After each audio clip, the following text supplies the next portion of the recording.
Taib. Bismillahirrahmanirrahim. Assalamualaikum warahmatullahi wabarakatuh. Alhamdulillahi wassalatu wassalamu ala Rasulillah.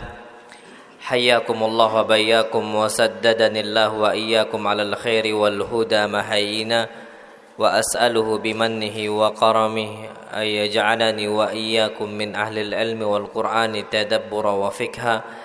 Innahu ala kulli syai'in qadir wa bil ijabati jadir. Alhamdulillah, insyaallah kita masuk ke hadis yang ke-6 ya. Betul enggak ana? 6 sahih. Soalnya sebulan kita ini. Masyaallah. Baik, hadis yang ke-6. Di sini Syekh mengatakan al-haditsus sadis khairiyatu ta'allumil Qur'an wa ta'limihi. Hadis kita itu baiknya mengajarkan Al-Quran dan mempelajari Al-Quran. Betul nggak sampai situ? Sebentar, karena takut salah nih. Naam, sahih. Baik. Hadisnya, hadis yang ke-6 ini disebutkan an Utsman radhiyallahu taala anhu. Dari Utsman ibn Affan, semoga Allah meridainya, dari Nabi kita Muhammad sallallahu alaihi wasallam, beliau bersabda, khairukum man ta'allamal Qur'ana wa 'allamah. Sebaik-baik kalian adalah orang yang mau mengajarkan Al-Qur'an dan mempelajarinya. Man ta'allamal Qur'an, dia pelajari Al-Qur'an, habis dia dapatkan ilmunya, kemudian dia apakan? Wa 'allamah, dia pelajari. Disebutkan wa fi riwayatin, dalam sebuah riwayat Nabi kita Muhammad SAW bersabda, inna afdalakum, sesungguhnya orang yang paling utama dari kalian, man ta'allamal Qur'an, yang mempelajari Al-Qur'an wa 'allamah, kemudian mengajarkannya. Taib. Apa kata para ulama? Pak, orang tujuannya mempelajari Al-Qur'an untuk dia amalkan, terus dia apakan? Ajarkan untuk orang lain. Nah, kasusnya banyak orang-orang ini, Pak, tak mau mempelajari Al-Quran. Padahal jelas hadis Nabi kita mengatakan khairukum. Apa khair artinya? Orang yang paling baik di antara kalian. Pak, kalau kita tanya mana yang lebih afdal, fulan atau fulan? Tengoklah siapa yang Qurannya paling bagus, siapa Quran yang paling baik. Apa kata beliau? Khairukum, orang yang sebaik-baik dari kalian, man ta'allamal Qur'an, yang mau mempelajari Al-Qur'an. Habis itu enggak stop mempelajari. Apa? Wa 'allama, dan mengajarkannya. Nah, wajar orang yang layak untuk jadi imam itu siapa? Yang paling ngerti Al-Qur'an. Masya Allah. Memang seperti itu, mau tak mau. Ada satu hadis yang sahih. Nabi kita Muhammad sallallahu alaihi wasallam bersabda, ya ummukum aqra'ukum Qur'anan, yang jadi imam untuk kalian apa? Aqra'ukum, yang paling bagus bacaan Qur'annya. Naam, sahih. Itu yang dijadikan imam. Masya Allah. Jadi Pak, itu penting untuk mempelajari Al-Quran. Kalau seandainya kita tak bagus baca Qur'annya, tak bisa baca Qur'annya, tak bisa jadi imam, kita pun akan segan. Tapi kalau Masya Allah bagus, kita nih Pak nggak harus jadi ustadz dulu untuk bagus baca Quran. Kewajiban seorang muslim bisa baca Quran, semua muslim. Cuman Pak, ini sekarang kriterianya semakin zaman semakin turun. Di zaman sahabat Nabi, semua sahabat Nabi kita Muhammad SAW, awamnya kah dia, tajirnya kah dia, pedagangnya kah dia, semuanya bisa baca apa? Quran. Sekarang ini orang bisa baca Quran cuma untuk ustadz. Dokternya enggak, tukang kebunnya enggak. Zaman dulu Pak, Masya Allah, mereka ini apa? Tukang kebun di Madinah, tukang kebun Pak. Anggaplah bukan seperti Abu Hurairah, bukan seperti Ibnu Umar, bukan seperti Abu Hurairah, tapi mereka bisa baca apa? Al-Quran, untuk menjadi orang yang terbaik di antara kawan-kawan dia yang lain. Nah, kita ini masalahnya tak mau belajar Al-Quran. Tahsin pun nggak dipelajarin, tajwid pun nggak mau kita apa sentuh. Dibuka kajian tajwid, pertemuan pertama Masya Allah rame, kedua berkurang 5 orang. Mana sahih, safnya itu awalnya sampai belakang. Satu saf hilang. Pertemuan berikutnya satu saf hilang lagi sampai betul-betul habis. Ini terjadi di mana-mana. Belum selesai itu kitab tajwid, padahal kitab tajwid bukan yang besar-besar amat kan gitu. Ya kecil lah, ya besar-besar, cuman bukan yang besar sampai setebal-tebal itu, bukan. Sebenarnya selesai bisa selesai. Cuman ya masa iya Pak, ustadznya pun bingung. Duduk di depannya kosong. Siapa yang mau diajarin? Mau nggak mau apa? Stop kajian. Kalau masih ada satu orang masih bisa diajarkan. Lah kalau nggak ada orangnya, habis ya ustadznya. Akhirnya ya udahlah, berarti memang jamaahnya ini nggak niat untuk menjadi orang yang paling baik. Gitu aja intinya. Berarti kalau kita nggak mempelajari Al-Quran, kita tuh nggak ada niat untuk menjadi orang paling baik. Ya udahlah, nggak apa-apa, hidup tuh nggak usah ngoyo, biasa-biasa aja. Ya Allah, orang itu jadi manusia untuk jadi manusia yang paling baik, mendapatkan derajat yang paling tinggi. Ini amalnya biasa-biasa aja, mau derajatnya surganya apa paling tinggi, itu mah halu. Apa mimpi gitu loh, mimpi di siang bolong. Amalnya biasa-biasa saja, nggak ada amal yang spesialnya. Pengen jadi orang yang derajatnya tinggi di surga, itu mimpi. Tapi kalau antum pelajari Al-Quran, mempelajari hukum-hukum tajwid, mempelajari tahsin Al-Quran, bacaan Al-Quran yang benar seperti apa, makharijul hurufnya seperti apa, kemudian antum itu menjadi orang terbaik, itu Masya Allah, insya Allah di dunia terbaik, apalagi di akhirat. Nah itu Pak, anak ulangi hadisnya, khairukum man ta'allama Al-Quran, sebaik-baik kalian orang mempelajari apa? Al-Quran. Nah kalau antum sudah mempelajari Al-Quran, dapat antum sudah mengetahui hukumnya, antum bisa membacanya Masya Allah lancar, tartil Masya Allah. Ada kewajiban yang kedua, apa? Wa'allama. Apa wa'allama? Mengajarinya. Orang yang paling bermanfaat untuk antum ajarin anak sendiri, karena anak tanggung jawab siapa? Orang tua. Nah ini enggak, ada anaknya dimasukkan TPA untuk belajar ngaji. Yang ngajarin siapa? Ustadz yang di TPA. Yang dapat pahala siapa? Ustadznya. Antumnya tidak dapat bagian. Rugi bukan? Ayo rugi wallah. Kita ini mempelajari Al-Quran untuk mengajarkan anak. Minimal ajarkan baca Al-Fatihah. Itu saja. Ini nggak mau ngajarkan, seakan-akan kita mengatakan anak ini apa istilahnya ngajinya tanggung jawab Ustadz TPA. Ya Allah, jangan sampai seperti itu. Usahakan kita yang mengajarkan anak-anak kita. Makanya disebutkan Masya Allah Pak, kita itu ada kewajiban dalam Islam untuk menuntut ilmu. Bukan cuma Al-Quran saja, tapi Al-Quran memiliki bagian yang paling tinggi. Mempelajari tajwid, mempelajari tafsir Al-Quran, sababun nuzulnya apa, mempelajari usul tafsirnya bagaimana. Itu penting. Kenapa? Karena ilmu tersebut berkaitan dengan Al-Quran. Kita perlu Pak, sampai Nabi kita Muhammad SAW mengatakan, barang siapa yang mau membaca Al-Quran kama unjil, sebagaimana diturunkan Al-Quran tersebut. Berarti kan Pak ada hukumnya gitu loh, yang berkaitan dengan Al-Quran Al-Karim. Nah kita harus perhatikan hal-hal yang seperti itu. Jangan akhirnya kita lewat-lewat saja. Itu tugas kita Pak semua untuk jadi orang yang terbaik. Makanya hukumnya belajar, nuntut ilmu apa?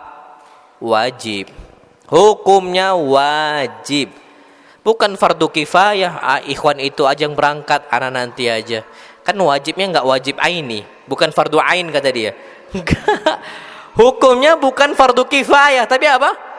Fardu ain belajar itu. Pak, Masya Allah, antum di kuburan, antum ditanya tiap person, tiap orang, masing-masing orang, bukan pemimpin kaum. Antum yang ditanya ustadznya. Jangan tanya ana, tanya ustadznya aja tuh. Kan fardu kifayah enggak ada Pak. Semua manusia dalam hadis yang sahih ditanya 3 hal. Man rabbuk, wa man nabiyuk, wa madinuk. Siapa Rabb engkau? Siapa nabi engkau? Apa agama engkau? Tapi Pak, riwayat yang lain, riwayat yang sahih yang keempat apa? Wa ma ilmuka bihi. Gimana ilmu agama engkau? Ya Allah, ilmu agama ana. Antum dah khatam apa kitab sekarang? Khatam apa? 40 hadis khairiyah, 40 hadis kita ini, itu pun gaib beberapa pertemuan kan gitu. Atau antum dah khatam apa Arba'in Nawawi? Nah juga. Jangan dikira untuk hal-hal yang seperti itu enggak ditanya sama siapa? Allah SWT. Ditanya, Pak, hadisnya hadis yang sahih. Wa ma ilmuka bihi? Gimana ilmu agama engkau? Kalau kita enggak ada ilmu, kita mengatakan la adri qalahun nas fakultuhu, aku enggak tahu, aku cuma ngikut apa kata orang saja. Banyak enggak Pak masyarakat kita ini beragama sesuai masyarakat, tradisi masyarakat? Banyak enggak? Banyak. Aku enggak tahu apa ini hadis Nabi, Pak. La adri qalahun nas fakultuhu, aku enggak tahu. Orang-orang ngomong, oh hukumnya seperti ini, aku enggak tahu. Ya sudah, fakultuhu, aku pun mengucapkan. Yang aslinya enggak ada dalam agama Nabi diada-adakan. Yang aslinya diharamkan dihalalkan, yang aslinya halal diharamkan. Wow, banyak Pak, Masya Allah.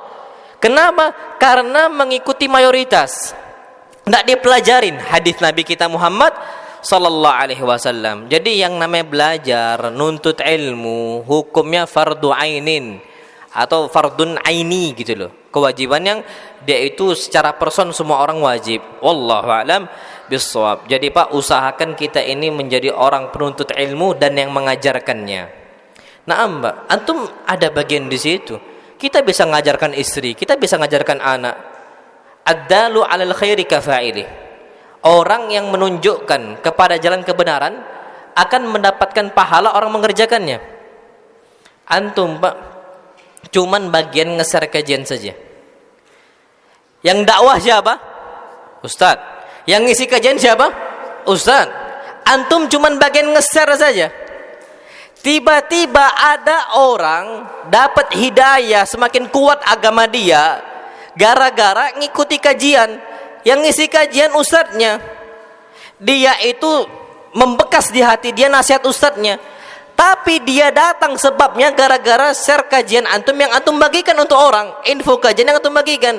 Pak, Masya Allah, antum mendapatkan pahala seperti pahala ustadz. Kenapa? Karena kalau mungkin dia nggak dapatkan info itu, nggak bakal datang ke majelis, nggak datang ke masjid untuk apa kajian. Tapi karena dapat info itu, dia datang. Apa kata para ulama?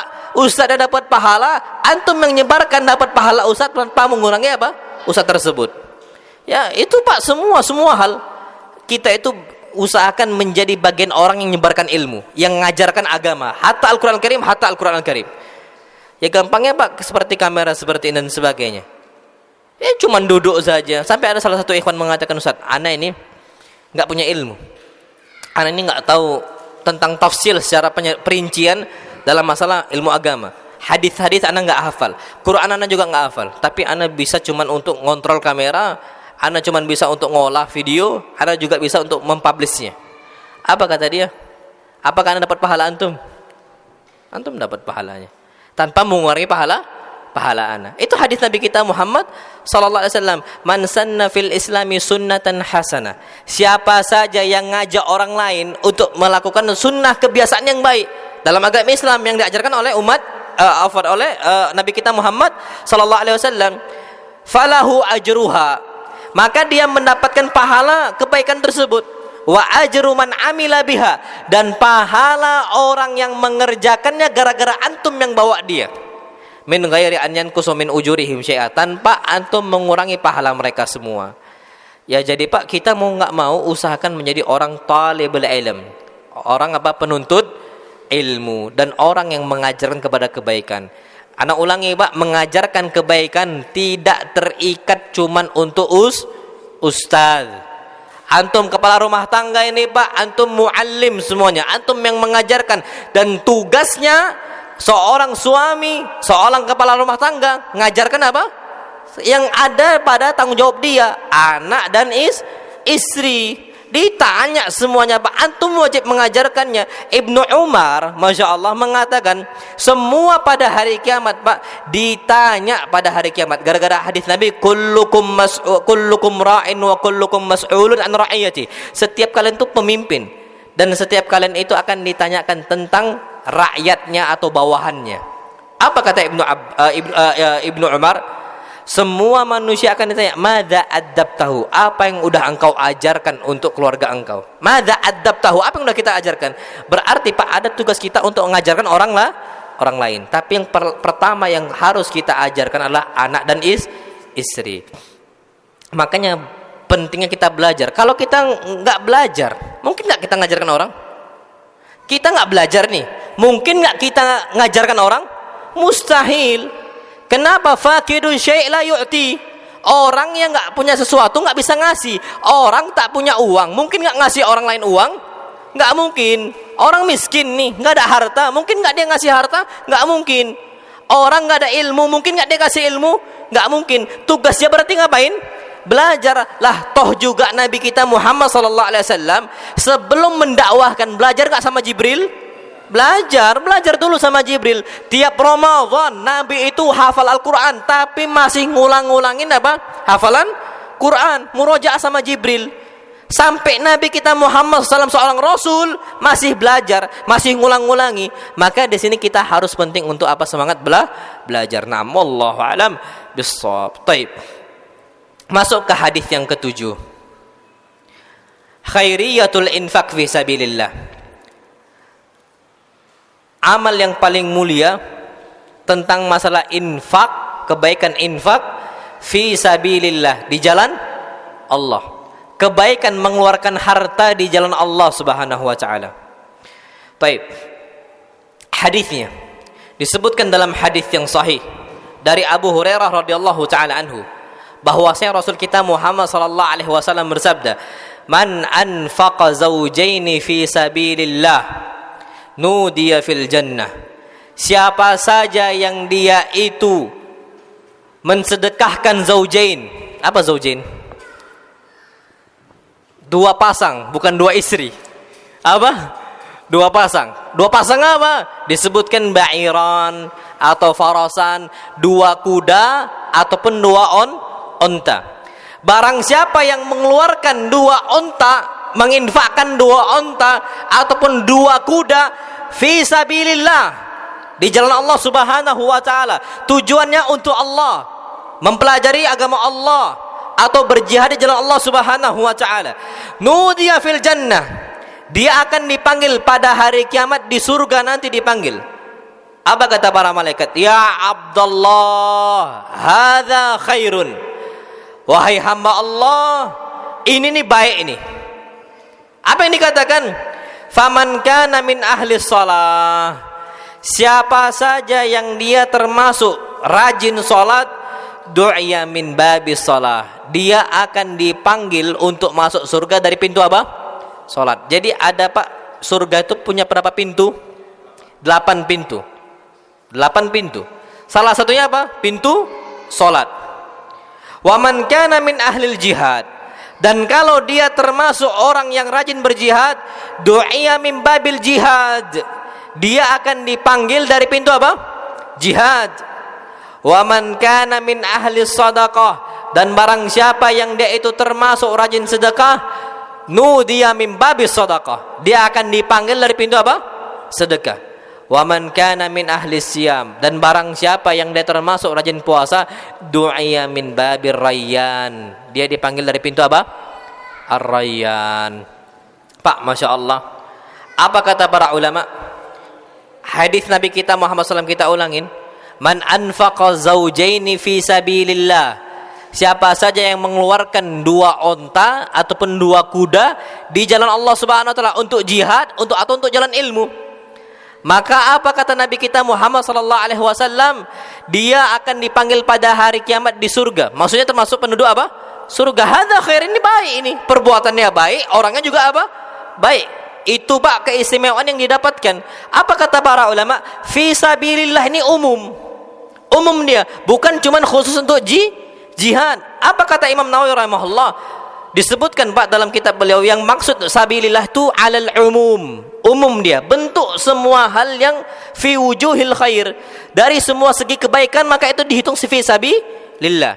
Antum punya kendaraan, kasih untuk ilmu, kasih untuk ma'had pondok, kasih untuk masjid, kasih untuk rumah sakit, ambulan dan sebagainya. Itu termasuk jalan Allah Subhanahu wa taala. Antum keluarkan untuk apa semuanya? Masya Allah, untuk ilmu di jalan Allah Subhanahu wa Ta'ala. Itu dia. Dan bahkan kalaupun kita bisa, maka belilah kendaraan untuk menuntut ilmu. Jabir ibn Abdullah, ketika itu ada satu hadis sampai kepada Jabir, bahwasanya yang mendengarkan hadis tersebut cuma siapa? Satu sahabat Nabi kita Muhammad SAW. Tinggal satu saja. Jabir dapat dari orang dapat dari sahabat tadi. Tapi Jabir langsung mau dengar apa? Dari sahabat tersebut, dari Rasul kita Muhammad SAW. Tapi orang tersebut letaknya di mana? Di Syam. Jauh, Pak. Dari Madinah ke Syam. Apa kata dia? Dia fasharaitu ba'iran, kata Jabir, aku langsung membeli satu onta dan aku letakkan wa syadatu alaihi rahl, dan aku letakkan di sana tempat perbekalan saya, makanannya, perbekalan dia diletakkan di atas onta. Kemudian aku berangkat ke sana untuk mencari satu hadis. Nyari satu apa? Hadis tentang masalah apa? Kisos. Masalah balas gitu loh, pembalasan. Pukul balas pukul atau dan sebagainya. Masalah kisos, Pak. Satu hadis langsung dicari, dan itu perjalanannya masih rata syahrin, perjalanan 1 bulan nuntut ilmu, Pak. Nanti kan ada Ustaz nih, Ustaz Khalid Basalamah ke Linggau, berapa jam? 6 jam ke Linggau. Jauh nih, 6 jam males ya Allah. Ini Jabir ibn Abdullah, bukan orang awam. Jabir ibn Abdullah ini tahu banyak hadis, tahu banyak tentang Quran. Masirata syahrin, perjalanan 1 bulan ditempuh langsung, Pak. Fasharaitu ba'ira, nggak mikir berapa tiket kereta api ke sana, berapa tiket ini. Fasharaitu ba'ira, satu onta itu apa? Dibeli langsung sama Jabir ibn Abdullah. Perbekalan ini semua diletakkan. Padahal, Pak, cuman cari satu hadis. Antum, Pak, berapa jam duduk sama Ustaz Khalid nanti? 3 pertemuan. 1 pertemuan berapa jam? Mahal itu, Pak. Kalau zaman kita sekarang, Pak, kalau zaman seperti zaman dahulu, zaman sahabat, mahal itu. Tapi kita nganggap, nantilah nonton YouTube aja bisa. Ya Allah. Ini apa? Matatil himam. Himmah kita udah apa? Udah mati. Himmah semangat tinggi kita, Pak, udah mati untuk nuntut ilmu. Padahal itu fi sabilillah. Di jalan siapa? Jalan Allah Subhanahu wa Ta'ala. Makanya ada satu hadis disebutkan, man kharaja fi sabilillah, siapa saja yang keluar jalan Allah Subhanahu wa Ta'ala, man kharaja yatlubul ilm, siapa saja yang keluar untuk menuntut ilmu, fahuwa fi sabilillah, maka hitungannya sama seperti jihad di jalan Allah Subhanahu wa Ta'ala. Sama, Pak. Bahkan nggak boleh seluruh kaum muslimin di zaman sahabat Nabi kita Muhammad SAW untuk pergi jihad, semua nggak boleh. Dan Allah ingatkan dalam Al-Quran Al-Karim, wa ma kanal mu'minuna liyanfiru kaffah, tidak boleh semua orang Islam liyanfiru kaffah, semuanya pergi untuk berjihad, tidak boleh. Falaula nafara min kulli firqatin minhum ta'ifatun liyatafaqahu fid din, harus ada orang-orang dari kelompok mereka yang ngapain? Yatafaqahu fid din, nuntut ilmu agama Allah SWT, jadi faqih dalam ilmu agama Allah SWT. Tujuannya apa? Waliyundiru qaumahum idza raja'u ilaihim la'allahum yahdharun, agar tujuannya dakwah kepada kaumnya. Nah, jihad di zaman kita sekarang, Pak, kita nggak ada jihad, nggak ada berperang dan sebagainya. Masa-masa penjajahan udah hilang semuanya. Terus kalau kita mau dapat pahala jihad, ngapain? Nuntut ilmu. Itu mau nggak mau, Pak. Ya, kalau cuma dekat rumah kita, Pak, Masya Allah, cuma berapa langkah atau berapa 1 kilometer, datang ke masjid untuk menuntut ilmu, dapat pahala jihad. Apalagi sampai perjalanan 1 bulan, itu bisa tempuh. Kalau 6 jam, Pak, antum berangkat, fadhal. Yang ada di Linggau nanti ada kajian siapa, doroh siapa, di Prabu Muli, datang, Pak, jangan nggak datang. Kenapa? Rugi. Itu na'am, kata hadis Nabi kita Muhammad sallallahu alaihi wasallam. Tayyib. Ada orang-orang disebutkan, Mbak, faman kana min ahli shalah du'iya min babis shalah. Ada orang pada hari kiamat yang dipanggil masuk surga dari pintu apa? Salat. Ada orang-orang yang dipanggil dari pintu apa? Sedekah. Ada orang-orang yang dipanggil dari pintu apa? Rayyan. Apa kata para ulama, Pak? Dilihat dari amal dia yang mana dominan. Kalau seandainya antum dominan di sholatnya, maka akan dipanggil dari pintu apa? Sholat. Kalau antum dominan di puasanya, maka antum akan dipanggil dari pintu apa? Ar-Rayyan, puasa. Kalau seandainya antum ini dominannya adalah sedekahnya, maka antum akan dipanggil dari pintu apa? Sedekah.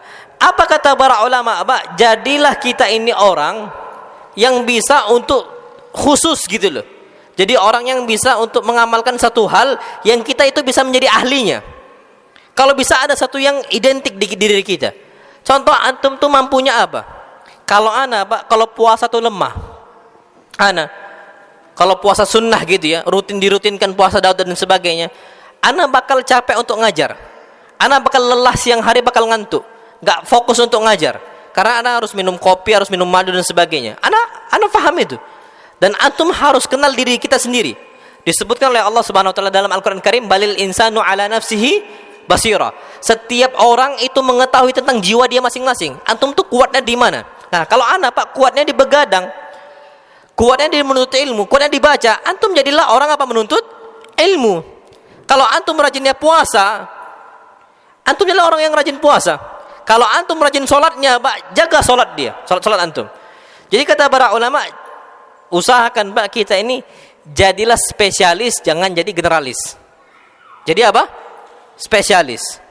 Dalam setiap bidang ilmu, hatta ilmu, tetap harus ada yang spesialis bagi kita. Memang betul semua dipelajarin, tapi jangan semua flat gitu loh, jangan semua rata. Harus ada yang nonjol satunya. Contohnya Syekh Al-Albani rahimahullah, bidang apa? Hadis. Semua beliau faham akidah, faham fikih, faham, tapi yang nonjol apa spesialisnya? Hadis. Sama juga semisal Syekh Ibnu Utsaimin rahimahullah, akidah masya Allah, hadis masya Allah, fikih masya Allah, tapi yang nonjol apa bagian?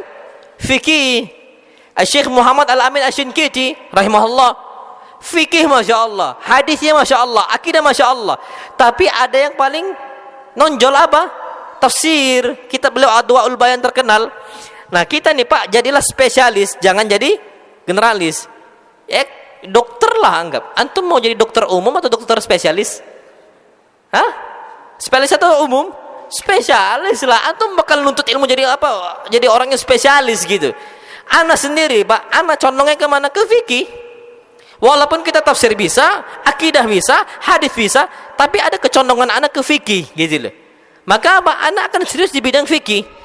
Di bidang muqaratul madzhab, perbandingan mazhab, kita tuh mengenali mazhabnya Syafi'i, mazhabnya Ahmad ibn Hanbal, mazhabnya Malik, mazhabnya Abu Hanifah. Itu menjadi spesialis kita. Nah, yang lain, kita kuasain, tapi tak semenonjol apa? Urusan fikih. Ini kata para ulama. Ada juga orang di bidang siar. Di bidang apa? Siar ini sirah, sejarah, tawarikh, tarikh. Semisal Ibnu Katsir ini tafsir iya, dan juga sejarah juga apa? Iya. Dan yang lainnya. Jadi, Pak, kita ini usahakan untuk menjadi orang yang spesialis. Imma sholatnya, imma sedekahnya, imma apa? Ustaz, kalau anak ini misal uang pas-pasan, mau jadi ahli sedekah, apakah anak paksakan diri untuk sedekah? Cari yang mampu. Cari yang kita apa? Mampu. La yukallifullahu nafsan illa wus'aha. Antum mampu apa? Oh, tapi anak kuat untuk berpuasa, jadi ahli puasa Daud dan sebagainya. Wa illa semuanya antum tetap sedekah, tetap berpuasa, tapi yang nonjolnya, Pak, yang satu yang paling antum dominan itu di mana? Biar kita menjadi apa? Ahlinya. Jadi seperti itu. Na'am, wallahu a'lam bissawab. Taib. Hadis keutamaan yang lain, Pak, masya Allah. Nabi kita Muhammad sallallahu alaihi wasallam pernah bersabda, afdalu dinar, sebaik-baik dinar, dinarun yunfikuhu ar-rajul ala iyalihi, adalah dinar yang dia keluarkan untuk siapa? Orang yang menjadi tanggung jawab dia. Iyal itu, Pak, orang yang jadi tanggung jawab dia. Dan orang yang jadi tanggung jawab kita siapa? Istri dan anak. Maka kita apa? Memberikan nafkah untuk mereka. Itu nafkah yang paling bagus kita sebelum ngasih ke orang, kasihlah kepada siapa? Istri dan anak. Tapi nafkah di sini 3. Apa? Makanan, terus pakaian, kiswah, terus tempat tinggal, make up, enggak, bedak, enggak, tas, enggak. Jadi kalau istri ngomong, wah mas ngasih orang miskin terus, ya mending beli tas saya. Antum bilang apa? Tas bukan jadi nafkah yang wajib bagi ana. Nah, sahih. Tugas antum cuma 3 apa tadi? Pakaian, terus tempat tinggal, sama makanan. Itu yang Allah firmankan dalam Al-Quran Al-Karim. Askinuhunna min haitsu sakantum min wujudikum. Kasih tempat tinggal kewajiban kita, ngasih makan kewajiban kita. Semua dalam Al-Quran ada. Pakaian juga harus ada. Ini nafkah yang wajib. Nah, yang nafkah yang paling terbaik adalah nafkah seperti itu yang kita kasih untuk apa? Istri dan anak. Itu yang pertama kita berikan. Jangan ke tetangga dulu, jangan. Jangan ke orang lain dan sebagainya, jangan. Tapi ke siapa? Istri dan anak. Tapi 3. Jangan ditafsirkan yang aneh-aneh sama istri ini. Kadang-kadang tahu nggak tadi, dengar nggak kata ustadznya tadi hadis yang disampaikan, sebaik-baik nafkah untuk siapa? Istri dan anak. Sini uangnya beli make up. Nggak bisa. Itu bukan nafkah, maksudnya sedekah. Sedekah yang sunnah saja. Kalau kita mau istri kita glowing ya beli kan. Tapi kalau mau pas-pasan, ya udah tahan aja kan gitu. Asal antum tahan juga dengan muka yang agak-agak apa? Agak-agak ya kusam dan sebagainya. Tapi kalau mau glowing, fadhal kasih dan sebagainya. Jadi itu kata Nabi kita Muhammad sallallahu alaihi wasallam. Kemudian yang kedua, wa dinarun yunfikuhur rajul, dan 1 dinar yang seseorang keluarkan ala dabatihi, untuk hewan tunggang dia, fi sabilillah, di jalan Allah. Ngasih makan untuk onta, ngasih makan untuk kuda, nah ngasih bensin untuk motor. Saat naik BBM nih, gimana solusinya? Ya minta sama Allah. Anda nggak tahu solusinya. Minta sama siapa? Allah SWT. Ya udah, tapi antum jangan rasa berat. Lah itu ada pahalanya di situ. Seseorang, Pak, untuk kendaraan dia kasih apa? Dia keluarkan harta dia untuk kendaraan dia. Onta zaman dahulu juga apa? Kuda, himar, keledai. Itu kendaraan zaman dulu. Antum keluarkan. Nah kita sekarang, Pak, ya kendaraan kita lah. Jadi jangan sampai yang gerutu, ya insya Allah semakin mahal, pahala semakin apa? Tinggi itu saja. Husnudzon sama Allah. Toh juga Allah tuh rezekinya apa? Luas. Kalau sekarang rezekinya terbatas, dengan naiknya BBM rezeki kita juga bakal apa? Naik. Pemasukan dengan cara yang apa saja itu bisa kok. Mungkin dengan rezeki yang lain, dari jualan kita makin lancar atau apa dan sebagainya. Nah, wallahu a'lam bishawab. Kalau ada yang mengatakan kondisi kita ini sekarang susah, Pak, Masya Allah. Pandemi kemarin susah bukan? Susah nih. Berapa tahun kita zaman pandemi? Berapa tahun? 2,5 tahun. Masih hidup gak kita? Masih kenyang gak kita ini? Masih gemuk gak? Mungkin tambah gemuk kan gitu. Tambah berat badan. Berarti apa? Kondisi kita susah pun tetap ada Allah pemberi rezeki. Di masa sempit ataupun masalah lapang. Di masa pandemi lewat loh kita, Pak. Alhamdulillah banyak yang meninggal gara-gara sakit. Kita masih sehat nih. Dan rezeki kita makan gak kita tetap, Pak? Tetap makan. Kalau tak makan meninggal kita. Masih makan. Apalagi cuman zaman BBM naik. Insya Allah gak seberat pandemi kok. Kalau kita bisa lewatin, berarti tugas kita tinggal minta sama siapa? Allah Subhanahu wa ta'ala. Akidah, Pak. Kita harus apa? Punya akidah. Baik. Kemudian wa dinarun yunfikuhu rajul ala ashabihi fi sabilillah. Masya Allah. Dan 1 dinar, ini keutamaan sebaik-baik dinar, afdal dinar. Sebaik-baik apa? Dinar. Apa kata Nabi kita Muhammad sallallahu alaihi wasallam? Wa dinarun yunfikuhu rajul ala ashabihi fi sabilillah. 1 dinar yang dia keluarkan untuk siapa? Untuk sahib-sahib dia, kawan-kawan dia di jalan Allah, untuk jihad ataupun menuntut ilmu. Antum dapatin seorang santri yang enggak mampu. Kalau sekarang kan jihad, perang kan jarang ya. Sekarang apa? Menuntut ilmu banyak. Ada santri yang tak mampu, dapat info, Masya Allah santri nggak mampu. Antum katakan, afwan Ustaz, ana yang ngambil ini anak, ana yang biayain ini anak. Kenapa? Itu sebaik-baik apa? Dinar. Ini kata Nabi kita Muhammad sallallahu alaihi wasallam. kirim orang untuk mempelajari agama Allah, dakwah lagi ke tempat dia. Itu Pak termasuk sebaik-baik dinar yang kita keluarkan, enggak sia-sia, yakin anak. Dan bahkan itu bisa nambah rezeki kita. Hadisnya hadis yang sahih. Ada kana ala ahdi Rasulullah SAW akhwan. Ada dua bersaudara di zaman Nabi kita Muhammad sallallahu alaihi wasallam. Yang satu Pak ngais rezeki, yang satu mencari maisha. Untuk siapa? Untuk adiknya yang belajar di zaman Nabi kita Muhammad sallallahu alaihi wasallam, di sisi Nabi kita Muhammad sallallahu alaihi wasallam. Yang satunya ngais rezeki. Nah, abangnya yang ngais rezeki, abang yang nyari maisha, tidak bisa selalu hadir di majelis Nabi. Tapi adiknya Pak nggak nyari nafkah lagi, ditanggung sama siapa? Abangnya. Curhatlah Pak ini, ngeluh sama Nabi kita Muhammad SAW tentang adiknya yang enak saja belajar tanpa ngurus rezeki dan sebagainya. Apa kata Nabi kita Muhammad SAW? La'allaka turzaku bihi. Engkau kaya kan sekarang? Iya, aku cukup. Tahu nggak engkau? La'allaka turzaku bihi. Engkau ini dikasih rezeki yang luas oleh Allah sekarang sampai sekarang. Bihi, gara-gara siapa? Adik engkau. Jadi Pak, kalau antum mau masukkan anak pondok, jangan gerutu, ya Allah pondoknya mahal ya Allah. Berapa SPP? Sekian-sekian, aduh mahal nian. Jangan gerutu Pak. La'allaka turzaku bihi. Bisa jadi Allah luaskan rezeki engkau gara-gara siapa? Anak engkau kan gitu, yang belajar menuntut ilmu agama Allah. Kalau kita mampu Pak kasih lebih, kalau tak mampu ya ngomong saya, Ustaz afwan, anak cuma segini punya, gimana? Tapi kalau antum ada lebih, maka ambil. Untuk apa? Untuk anak-anak kita, lebihkan untuk mereka belajar. Dan itu sebaik-baik apa? Dinar.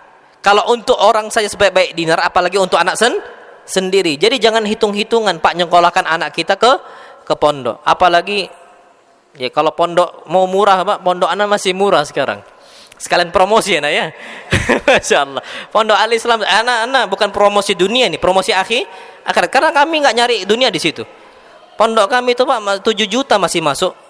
Mungkin pondok-pondok yang lain udah sampai 11-an juta dan sebagainya. Cuma 7 juta. SPP-nya 7,5.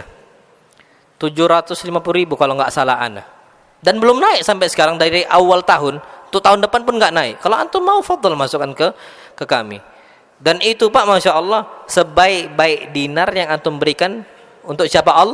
Allah Subhanahu wa ta'ala. Naam, wallahu alam bissawab. Taib.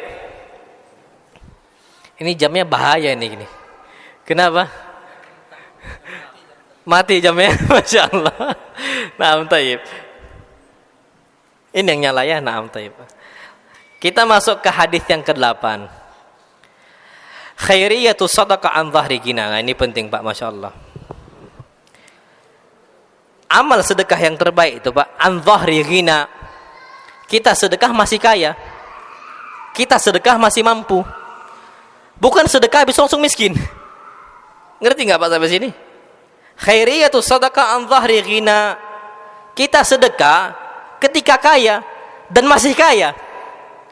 Apa hadisnya? Nabi kita Muhammad sallallahu alaihi wasallam bersabda, "Al-yadul ulya khairun min al-yadis sufla." Tangan di atas lebih baik daripada tangan di bawah. Maksudnya yang ngasih lebih utama dibandingkan yang minta. Wabda biman ta'ul. Mulailah engkau ngasih dari orang yang menjadi tanggung jawab engkau. Tadi siapa? Istri dan anak. Itu dia pertama, mulai pertama dari situ. Wa khairus sadaqah makana an dhahri ghina. Dan sebaik-baik sedekah yang dia itu an dhahri ghina, ketika dia kaya dan masih kaya. Dampaknya dia masih kaya, Pak. Wa man kita syarah nanti insyaallah. Wa man yasta'fif yu'ifuhullah. Siapa saja yang dia itu yasta'fif, jaga kehormatan dia untuk tidak apa minta, yu'ifuhullah, maka Allah akan jaga kehormatan dia.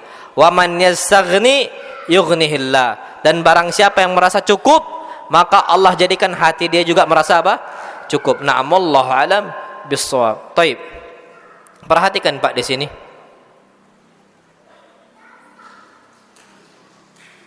Taib. Nabi kita Muhammad SAW bersabda tadi, khairus sadaqah makana an dhahri ghina. Sebaik-baik sedekah apa yang kalau kita sedekahkan, kita keluarkan harta kita, kita masih apa?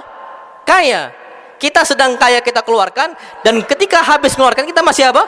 Kaya. Maksudnya jangan keluarkan semua harta. Antum dapat gaji, semisal gaji per bulan 3 juta, jangan sedekah berapa?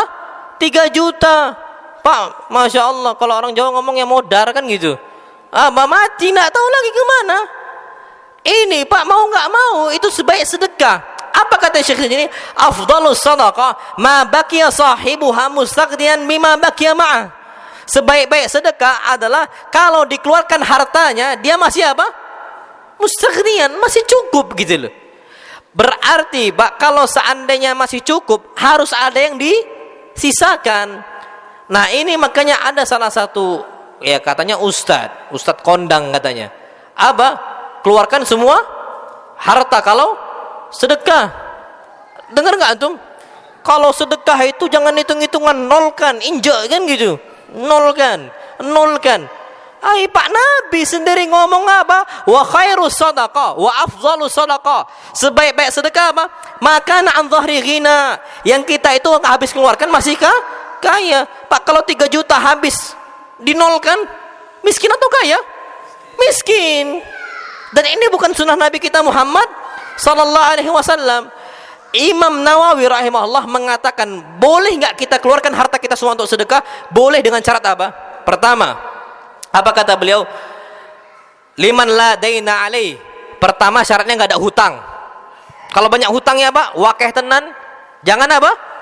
Jangan keluarkan semuanya. Ya pelan-pelan aja, buguyur gitu loh. Jangan sampai keluarkan apa? Semuanya.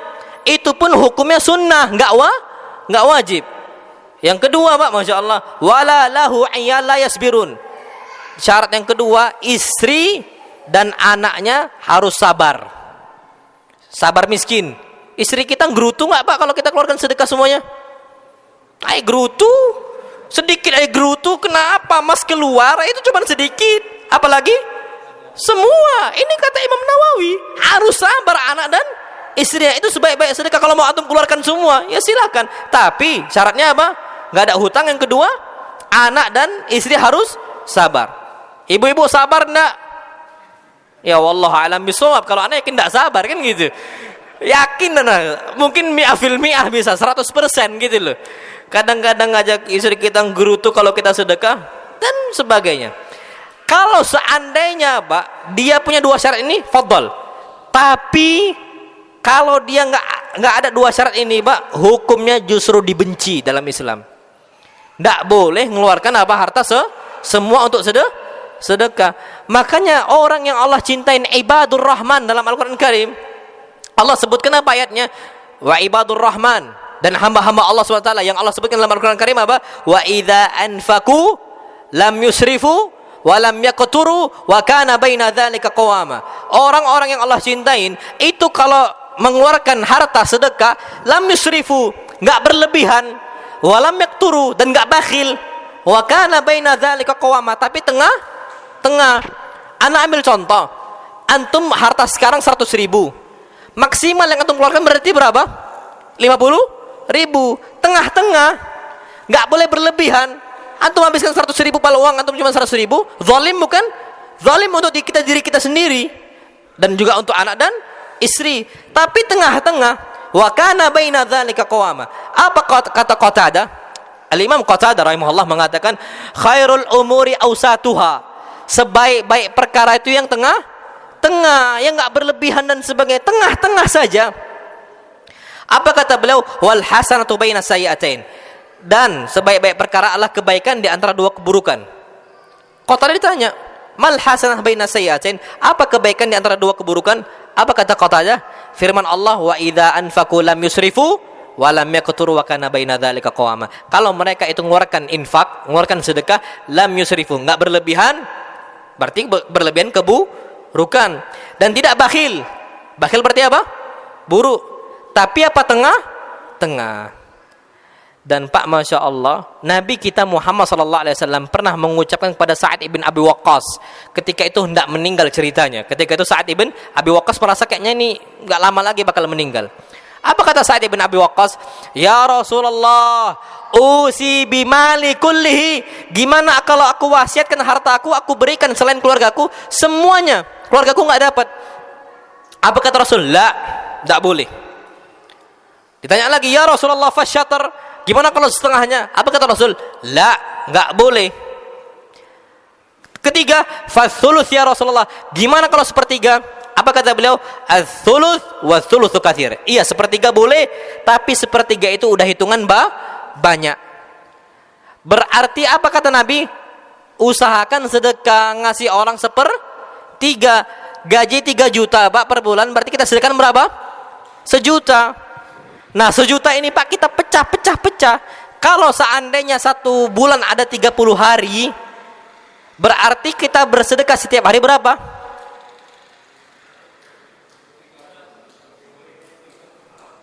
30.000 setiap apa? Harinya. Itu kok 30.000? Nah, ala kulli seperti itu, dan ala kulli hal. Jadi kalau ada uang kita 1 juta, Pak, ya ala kulli hal ya 30.000 lah anggap. Kita keluarkan tiap hari 30.000. Berapa? 33.000 ya? Nah, 33.000 kita keluarkan di jalan Allah Subhanahu wa taala. Karena memang Pak, sedekah itu sebenarnya jangan di awal bulan, tapi setiap hari. Karena amal yang Allah cintain itu apa? Disebutkan dalam hadis yang sahih. Amal yang paling Allah cintain itu ma'adu wa muhawain qalla. Apa yang berkesinambungan walaupun sedikit. 1 hari, 2 hari, 3 hari nyambung terus walaupun sedikit. Dan Allah tidak suka amal banyak tapi langsung stop. Tanggal 1 gaji turun, sedekahkan 1 juta, habis itu ngilang dari peredaran, nggak tahu lagi nggak ngasih lagi. Itu Allah nggak suka. Kalau kita meninggal Pak, paling tidak tercatat di hari itu kita juga bersedekah. Karena setiap hari itu 2 malaikat turun untuk setiap hamba. Salah satu malaikat mengatakan, Allahumma a'ti munfiqan khalafa. Ya Allah, kasihlah orang yang berinfak gantinya ya Allah. Dan satu lagi mengatakan, Allahumma a'ti mumsikan talafa. Ya Allah, orang yang nggak ngasih di hari ini kasih kebangkrutan. Berarti Pak, tiap hari harus ngasih walaupun kecil. Nah, itu Pak, sebaik-baik sedekah itu yang tengah-tengah, bukan yang berlebihan, bukan juga yang bakhil. Maksimal 1/3. Nah, makanya kalau ke masjid jangan masukkan 2.000. 2.000 ini harga toilet Pak. Antum ke pom bensin berapa masukkan duit ke kotak itu Pak? 2.000 kan? Masa iya kotak masjid disamakan dengan kotak toilet? Jangan, berarti kita ini bakhil, ada syuh di hati kita. Masukkan 10.000, masukkan, nggak ada masalah. Tiap hari. Antum misalnya cuma nakok kebun, Pak. Nakok kebun bisa jadi rezekinya Allah tambahkan dari kebun tadi. Anas ibn Malik mengatakan, wa inna ardi la tuthmiru fi sanati marratain. Kebun saya dibandingkan kebun-kebun orang, kebun saya itu panen 2 kali setahun, yang mana orang lain cuma sekali setahun. Bayangkan, pernah kondisi Anas ibn Malik radhiyallahu taala anhu, kondisinya dikabarkan bahwasanya kebunnya kering. Kebun semua orang tuh karena paceklik, Pak, semua merata kering. Anas bin Malik pun dikabarkan, kebun engkau ini bakal mati nanti wahai Anas. Apa solusi engkau? Ya, itu dikabarin sama pegawainya. Anas bin Malik pun keluar ke kebunnya. Apa kata Anas bin Malik? Allahumma aghithna mughitha. Ya Allah, hujankanlah kami ya Allah sekarang ya Allah. Antum tahu Pak? Turun hujan di mana? Cuman di kebunnya Anas tok gitu loh. Hadisnya sahih Pak. Yang lain nggak kena hujan. Turun hujan cuma untuk siapa? Kebunnya Anas bin Malik. Jadi mungkin Pak yang lain itu istilahnya keluarnya berapa karet itu kan, berapa kuintal, cuman antum lebih apa? Lebih banyak. Ini ada salah satu ikhwan ngomong, alhamdulillah ana enggak tahu ya. Kebun ana itu beda sendiri. Ini di Sungai Medang. Walhamdulillah ana cuma berapa hektar, tapi kok banyak ana dapat. Kata dia. Karena ana juga tahu, Pak, beliau ini memang rajin ke masjid. Memang semangat ke masjid, dan bahkan kajian itu termasuk beliau yang ngasih. Istilahnya untuk kajian dan sebagainya, beliau yang istilahnya jalan beliau lah seperti itu. Dan itu terjadi Pak. Jadi ala kulli hal, rezeki Allah itu kita nggak pernah bisa ukur dengan gaji, nggak bisa. atau dengan berapa hektar dapatnya sekian, nggak bisa. Kadang-kadang 1 hektar yang sebelah juga 1 hektar, tapi rezeki ini lebih banyak, yang itu juga lebih sedikit, kan bisa. Toko sama-sama buka jam 8, tutup jam 5, sama. Luasnya juga beberapa petak saja sama. Tapi ternyata kadang-kadang rezeki toko ini lebih banyak dibandingkan toko sebelah. Ya ibadah saja, ibadah kita. Itu yang perlu kita ketahui. Ala kulli hal, Pak, usahakan kita sedekah tiap hari. Na'am, wallahu alam bissawab. Jadi Pak, sebaik-baik sedekah apa? Sedekah yang kita keluarkan an dhahri ghina. Kita keluarkan kita dalam kondisi masih kaya, masih mampu gitu loh Pak. Tapi kalau nggak mampu ya jangan. La yukallifullahu nafsan illa wus'aha. Taib, ada orang mengatakan, lo gimana dengan Abu Bakar? Gimana kondisi Abu Bakar radhiyallahu ta'ala anhu yang mengeluarkan hartanya apa? Banyak, dan bahkan semuanya dikeluarkan, semua malihi kullihi, semua hartanya dikeluarkan oleh siapa? Abu Bakar. Beda Pak. Pertama Abu Bakar keluarkan, dia masih ada bisnis yang tetap berjalan. Ya kalau kita zaman kita sekarang tuh macam autopilot gitu loh. Modalnya udah tertanam. Ya macam kebun. Kebunnya itu tetap apa? Ngalir. Tapi hartanya memang dihabiskan sama siapa? Sama Abu Bakar. Tapi masih ada yang dia itu modal dia yang untuk menghasilkan apa? Harta yang terus ngalir. Kondisi kita Pak, Masya Allah, mungkin agak sulit. Dan juga istrinya Abu Bakar nggak kayak istri kita. Anaknya Abu Bakar nggak seperti anak kita. Dan diri kita imannya tak seperti imannya siapa? Abu Bakar. Pak Syekh sampai sini menyebutkan, Pak, waqad yandam ala ma akhraja minas sadaqah. Terkadang kita itu nyesal, ya Allah kenapa kok semua dikeluarin ya? Ya kan? Abu Bakar nggak ada nyesal. Itu makanya imannya beda sama Abu Bakar. Rasul apalagi? Rasul Pak, Masya Allah, disebutkan ngembala kambing karena Rasul ini pengembala kambing.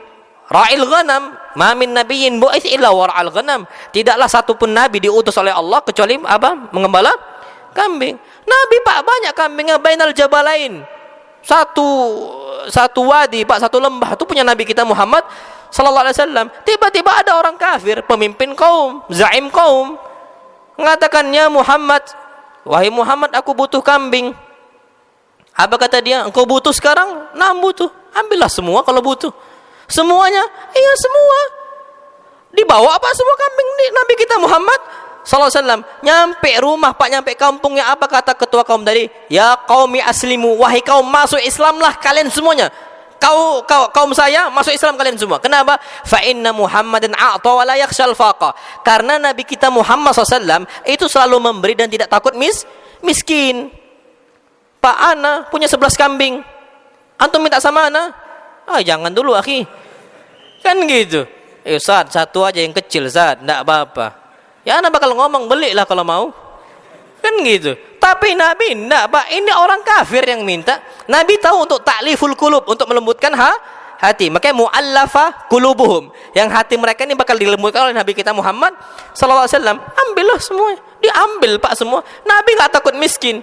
Kalau ana Pak, ya udah ambillah, fadhal akhi yang kecil. Mikir ana, ya Allah kenapa dikasih ya? Kan gitu. Itu kadang-kadang itu ada yang menghantui seperti itu, tapi buang.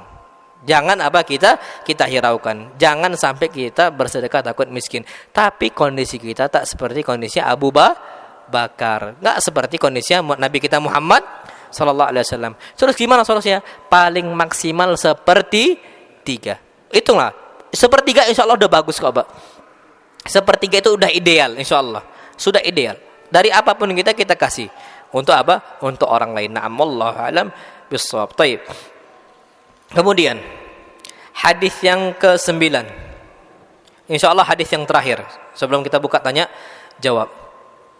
Al hadis yang ke-9, al haditsut tasi', khairiyatur ribat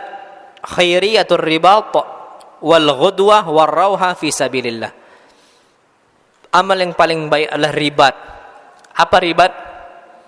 Menjaga perbatasan sebuah wilayah, perbatasan muslim sama kafir, perbatasan perang itu Pak biasanya. Itu ribat.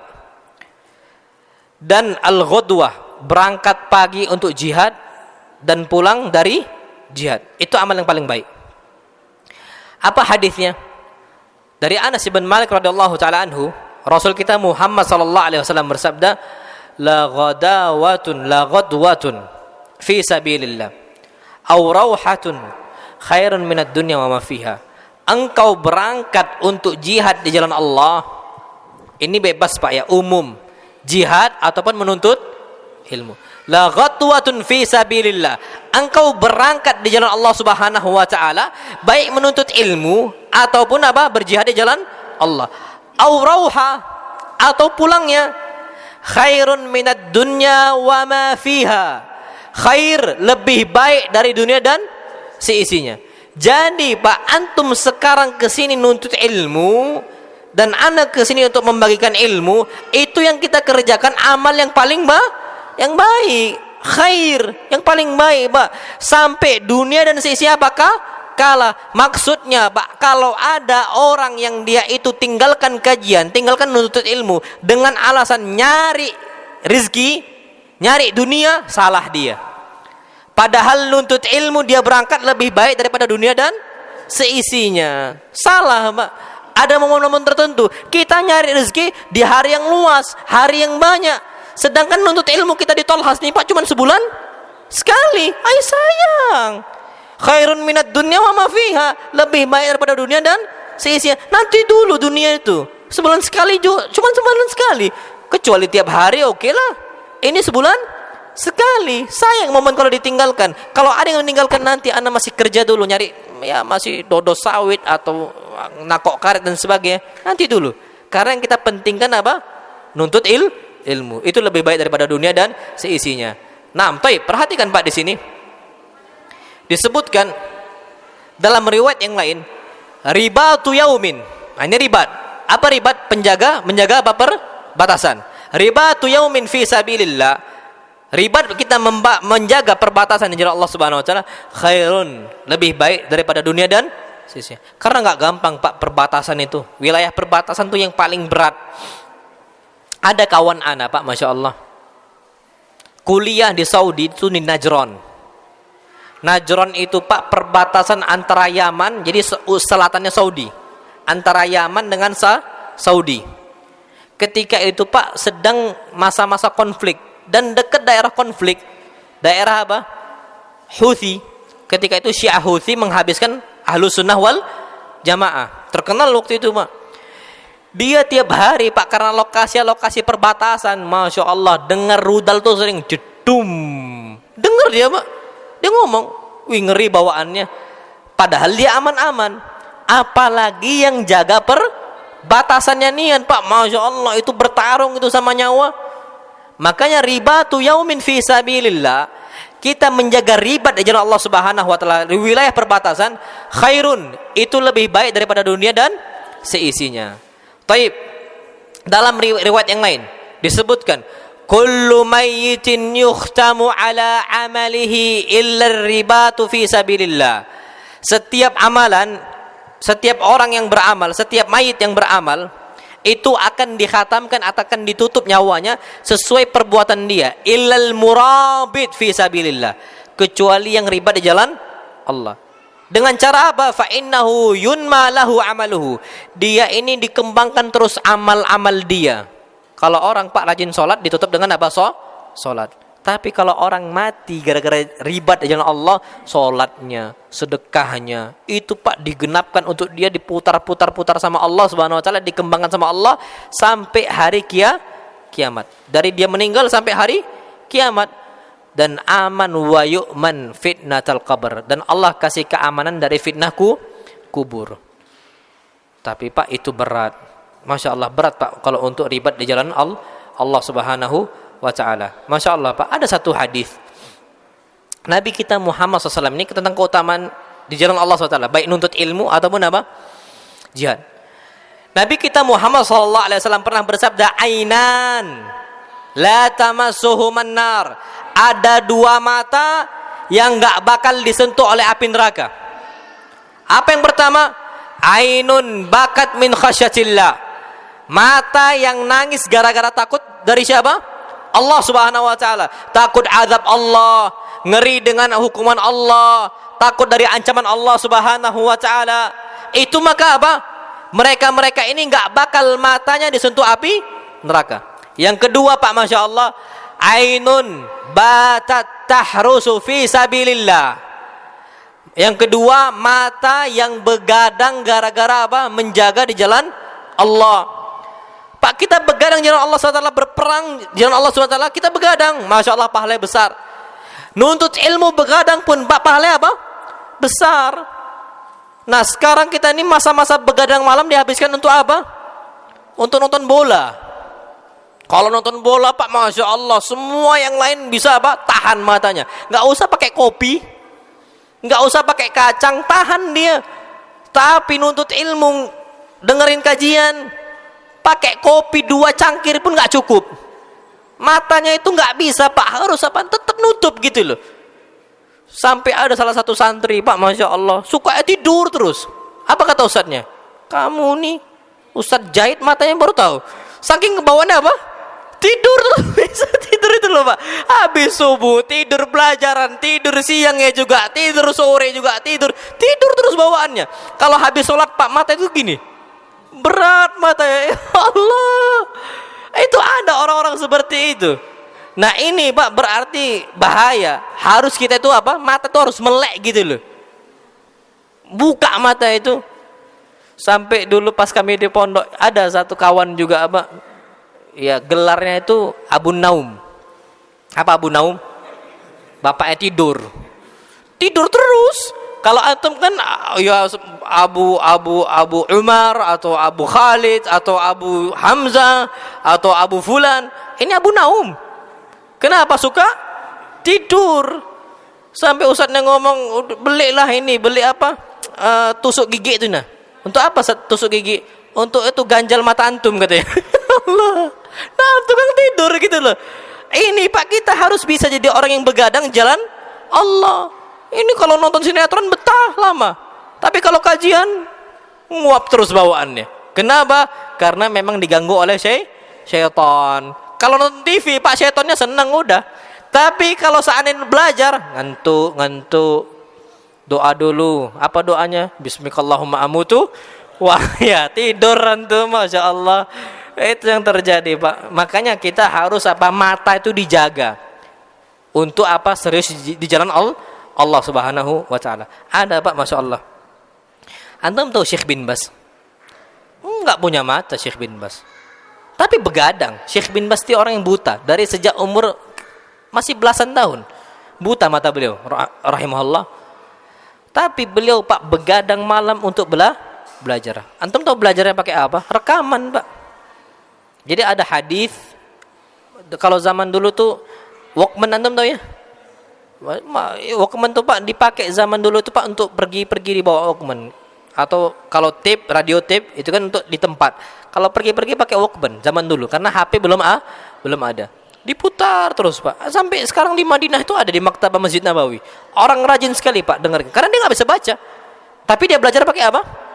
Pakai tadi, alat tadi. Jadi dia dengerin gitu, hafalin. Nah, kita udahlah ada mata. Diciptakan untuk baca mata tadi, diciptakan untuk apa? Melihat. Karena perintah Allah Iqra. Nah, fungsi mata bukan untuk tidur, tapi untuk apa?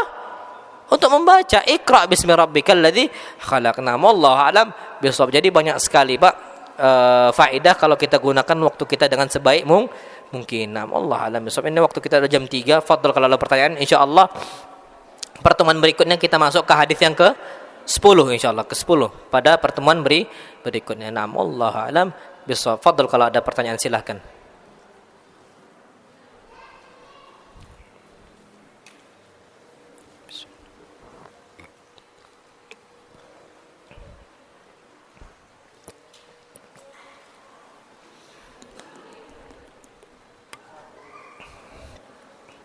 Syukran jazakallah khair.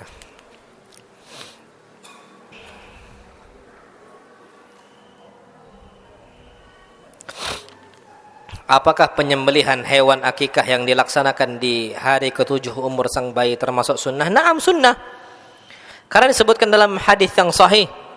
Nabi kita Muhammad sallallahu alaihi wasallam, Nabi kita menyebutkan tentang bayi yang apa? Bayi yang baru lahir.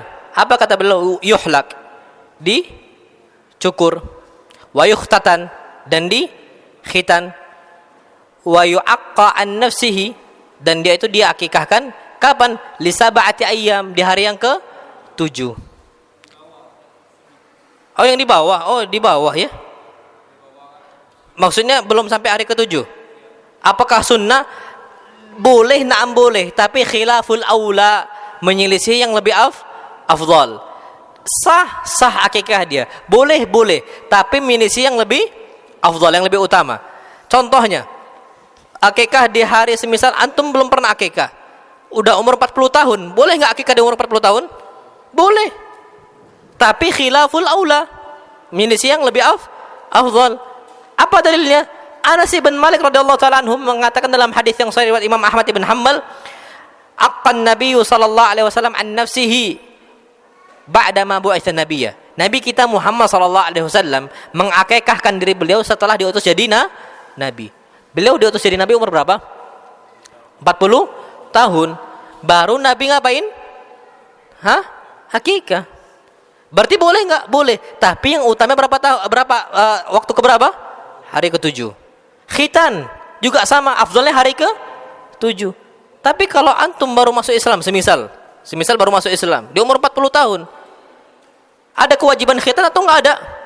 Tetap ada khitan, walaupun yang lebih utama hari ke-7. Cuma kan kita nggak kenal agama ketika itu, bapak-bapak kita contoh semisalnya, maka khitanlah dari yang itu. Lah Nabi Ibrahim, Pak, Masya Allah, disebutkan ikhtatana Ibrahim bil qaddum wa huwa ibnu 80 sana.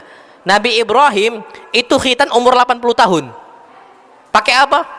Qaddum, kapak. Nabi Ibrahim itu Pak khitan pakai apa? Kapak. Sahih, hadisnya hadis yang sahih. Umur berapa? 80? Nah, zaman dulu kan beda. Kalau zaman kita sekarang pakai laser. Berkembangnya zaman pakai bambu. Berkembangnya zaman pakai apa? Sekarang pakai apa? Laser. Ya zaman dulu pakai kapak, Pak. Kalau Nabi Muhammad SAW nggak tahu nak pakai apa. Tapi kalau Ibrahim hadisnya jelas pakai apa? Qadum. Apa qadum? Kapak gitu loh. Sakit? Ya sakit, Allah alam. Tapi orang zaman dulu kan kuat-kuat, dalam artian besar-besar. Nabi Adam aja berapa tingginya? Situ nadiraan 60 hasta.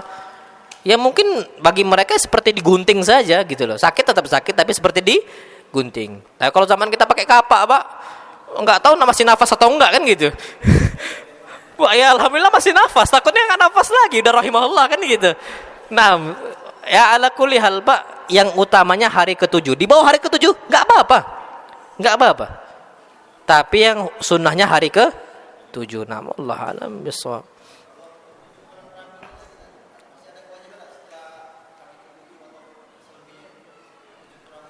Allah alam, anda enggak tahu setelahnya, Allah alam. Tapi kalau akikah masih ada.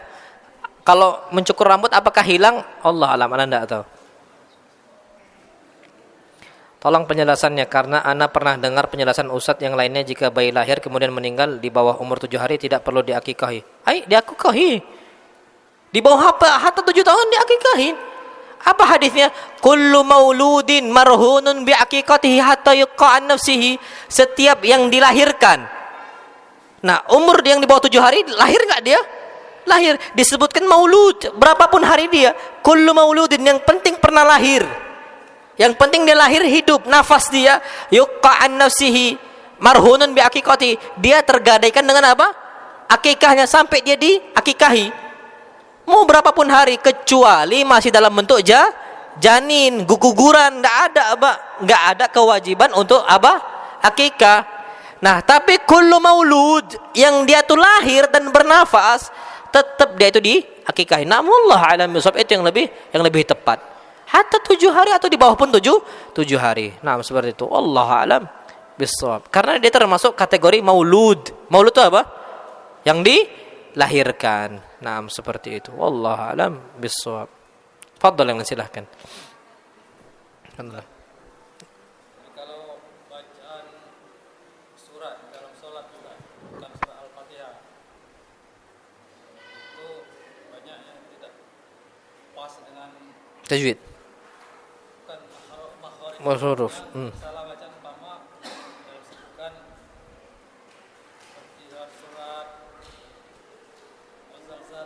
Yang akhirnya itu kan ada tamar buto. Oh iya, nah. Kan berarti dibaca pendek kan? Iya. Itu kalau dibaca panjang apakah merusak? Rusak mana? Nah, taib. Kalau selain surat Al-Fatihah itu hukumnya insya Allah tidak membatalkan sholat. Tapi dia berdosa, kenapa nggak dia belajar? Kan gitu. Dan juga kenapa dia paksa jadi imam? Tapi apakah sholatnya sah? Na'am sah. Karena hukum selain Al-Fatihah, hukum membaca surat setelah Al-Fatihah, apa hukumnya? Sunnah. Kalau Al-Fatihah hukumnya rukun. Orang yang tak membaca Al-Fatihah, sholatnya apa? Batal. Tak membaca Al-Fatihah batal. La sholata liman lam yaqra' bi Fatihatil Kitab. Hadis Sahih Bukhari Muslim. Tidak ada salat seseorang atau tidak sah salat seseorang yang tidak membaca Al-Fatihah. Nah, kalau selain Al-Fatihah seperti Al-Adiyat dan sebagainya, kalau kesalahan itu kesalahan gara-gara seperti itu, dia dosa karena dia itu salah membaca Al-Qur'an dan nggak mau belajar. Beda kalau seandainya nggak sengaja salah, dia belajar tapi nggak sengaja salah. Itu lain cerita. Tapi kalau dia sengaja lalai, memang nggak mau belajar Al-Qur'an, tapi dia paksa untuk jadi imam, ini yang masalah. Nah, kalau seperti itu tapi apakah tetap sah? Naam sah.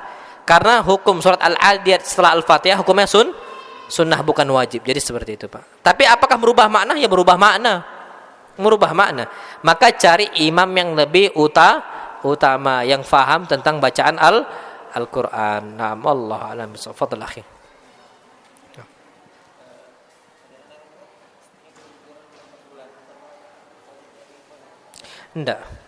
Enggak wajib. Dia itu yang dilahirkan.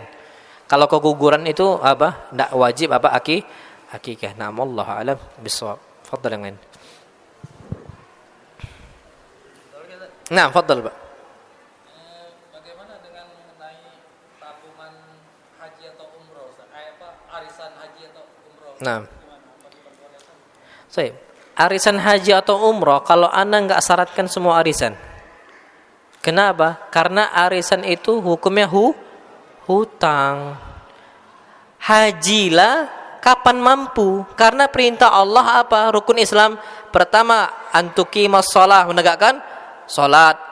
Pertama asyhadu an la ilaha illallah wa anna muhammadar rasulullah. Bersyahadat bahwa tiada ilah yang berhak disembah selain Allah, dan kedua apa? Bahwasanya Muhammad utusan Allah. Wa tuqimas shalah, menegakkan salat. Terus apa? Wa tu'tiyaz zakah, membayar zakat. Wa tasuma Ramadan, puasa apa? Ramadan. Yang terakhir apa? Wa tahujjal bait. Apa tahujjal bait? Haji ke mana? Ka'bah. Apa syaratnya? Man istata'a ilaihi sabila, yang mampu. Kalau tak mampu maka tak usah. Nah, arisan ini hitungannya apa? Hutang. Iya, kita baik. Kita udah berangkat duluan nih. Anggap kita udah berangkat duluan, tapi ikut arisan, jatah kita jatah pertama semisal dari tabungan-tabungan orang. Udahlah kita berangkat haji, meninggal pula, belum sempurna apa pembayaran. Yang nanggung siapa? Ahli waris. Iya kalau fulusnya banyak. Kalau ikut arisannya tak ada fulus, gimana? Yang bayar ahli waris. Kasihan bukan ahli warisnya? Kasihan. Sedangkan Nabi kita Muhammad SAW bersabda, innaka tada' warathataka aghniya khairun min antadharahum alatan yatakaffafunan nas. Engkau meninggalkan ahli waris dalam kondisi mampu dan cukup, itu lebih baik daripada engkau paksakan mereka itu engkau meninggal dan engkau tinggalkan mereka dalam kondisi alah miskin yatakaffafunan nas, minta-minta dari orang.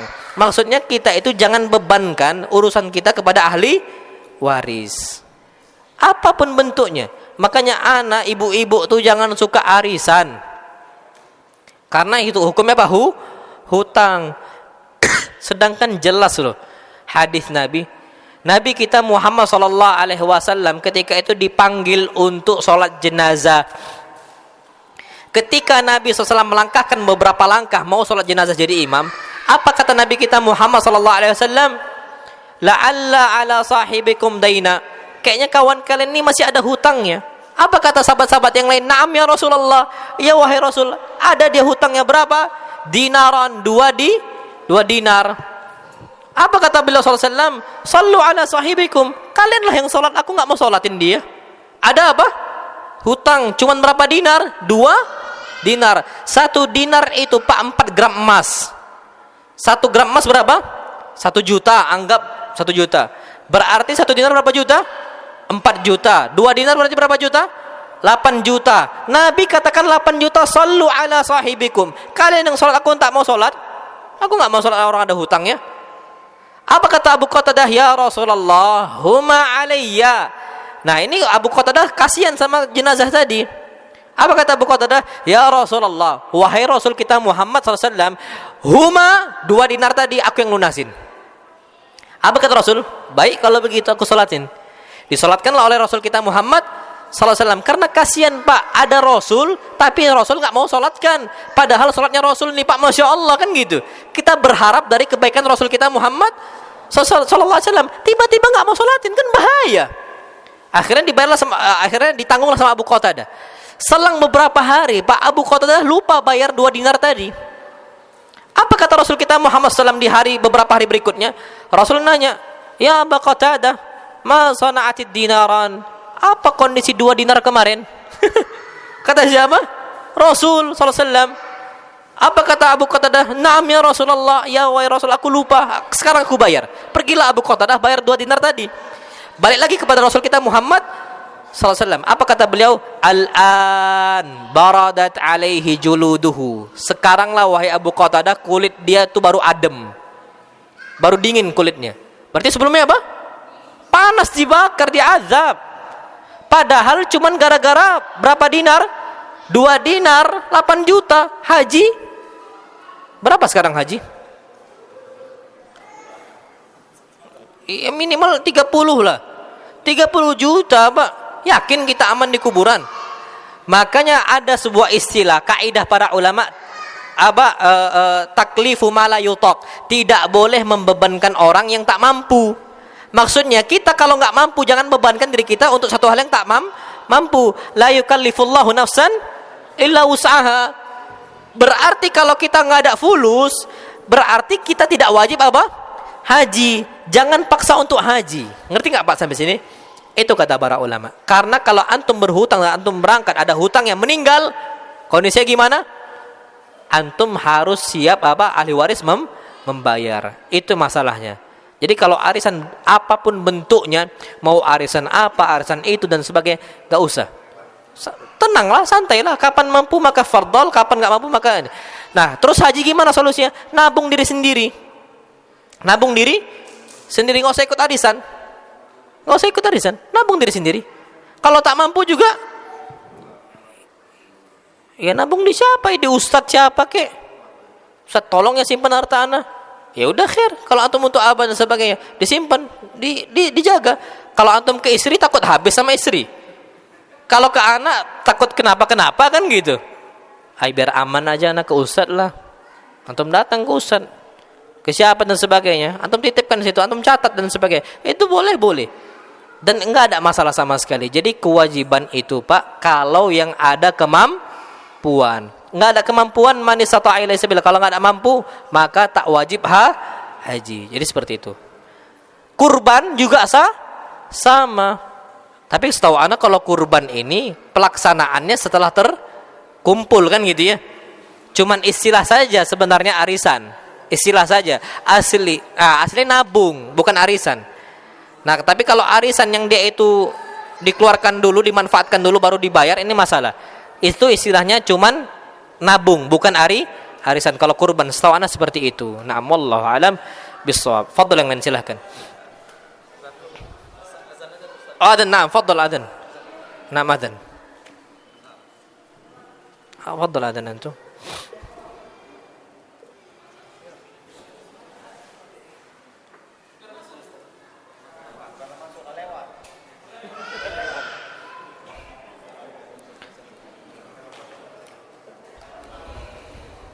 إله إلا الله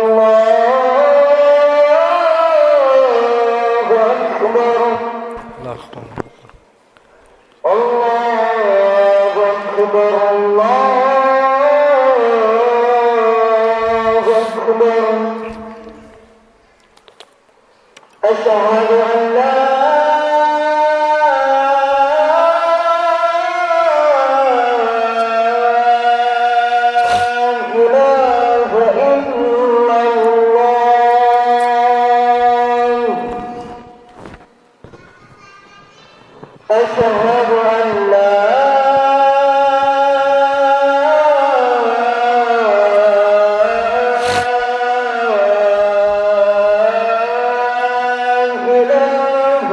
إله إلا الله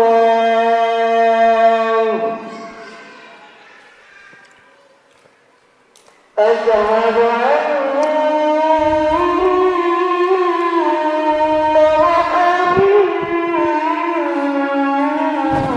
محمد رسول الله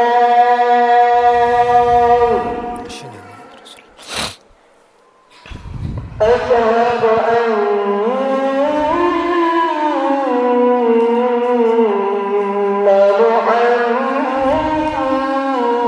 محمد رسول الله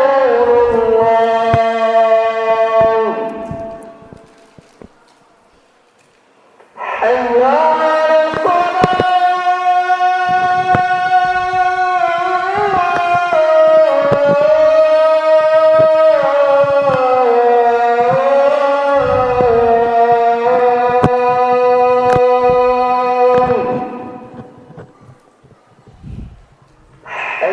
على الصلاة حي على الصلاة حي على الصلاة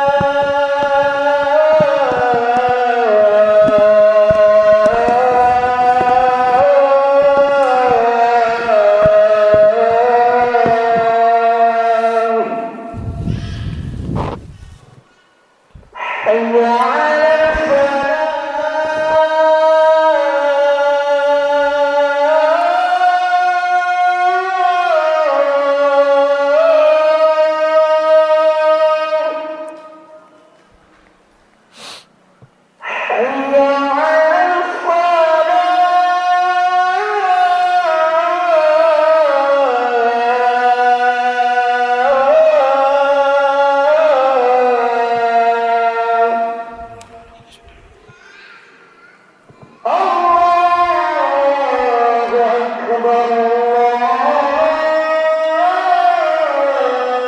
أكبر لا إله إلا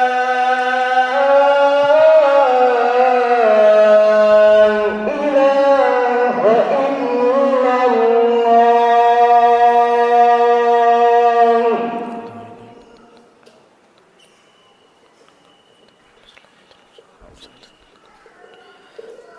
Taib.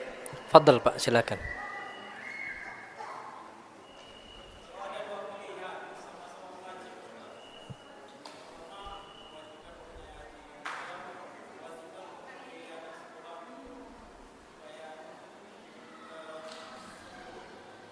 Nah.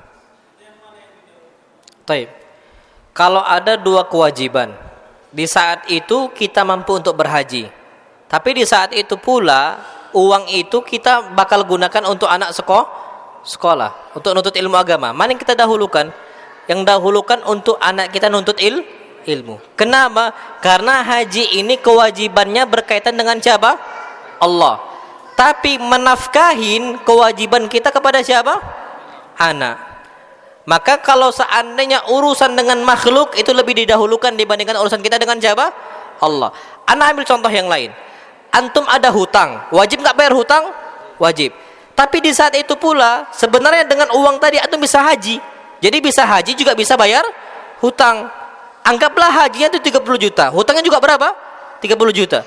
Mana yang antum dahulukan? Bayar hutang. Karena haji ini kita murni berkaitan dengan siapa? Allah. Tapi kalau hutang urusan kita dengan manusia.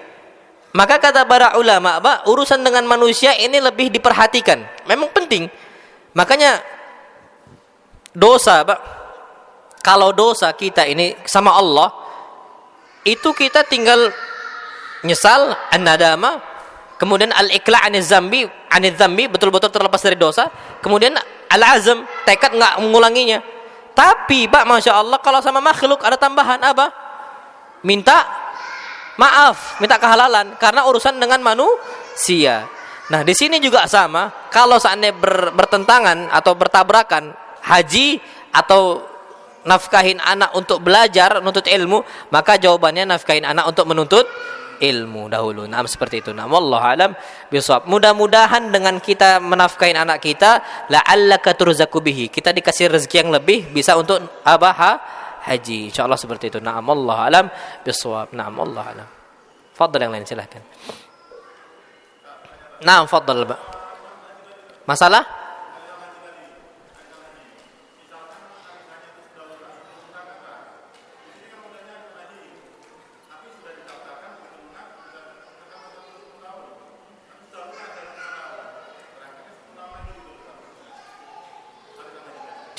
Gimana Pak? Arisan haji kita bayar belum berangkat. Nah,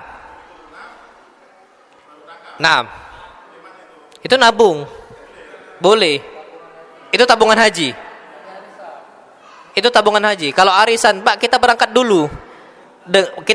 dulu, tapi pakai uang yang lain. Nah, itu yang masalah.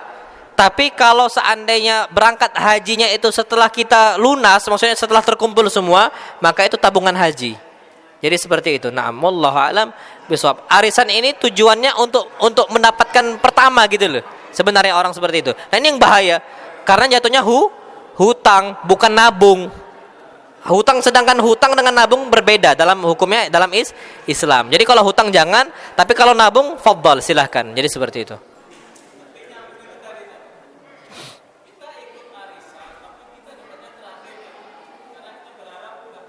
Nah, iya, tapi takutnya dapat pertama. Bisa nggak kita milih itu dapat terakhir? Atau diacak sistemnya? Nggak ada masalah, nabung berarti namanya. Itu nabung namanya. Kalau memang dia ngomong anak di akhir, yang penting kapan terkumpul semua anak baru berangkat. Itu namanya nabung. Jadi nabung itu setelah terkumpul baru berangkat. Berarti mau tak mau dia yang paling akhir. Tapi kalau dia sebelum akhir masih dia berangkat, hutang.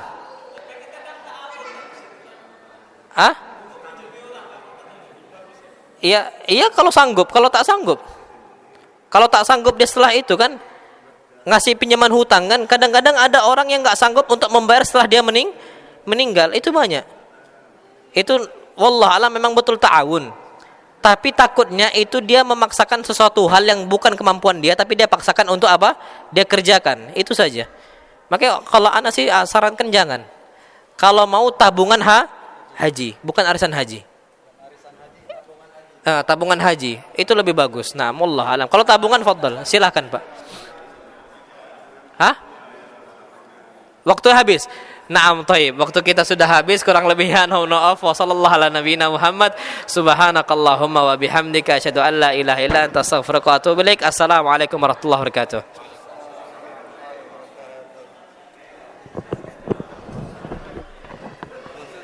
Oh iya, apa? Ini kami ada brosur untuk SMP Ikhwan Mutawasid 6 sampai. Oh, 6 sampai kan? Nah, fadhal. Itu ada juga kutab SD sama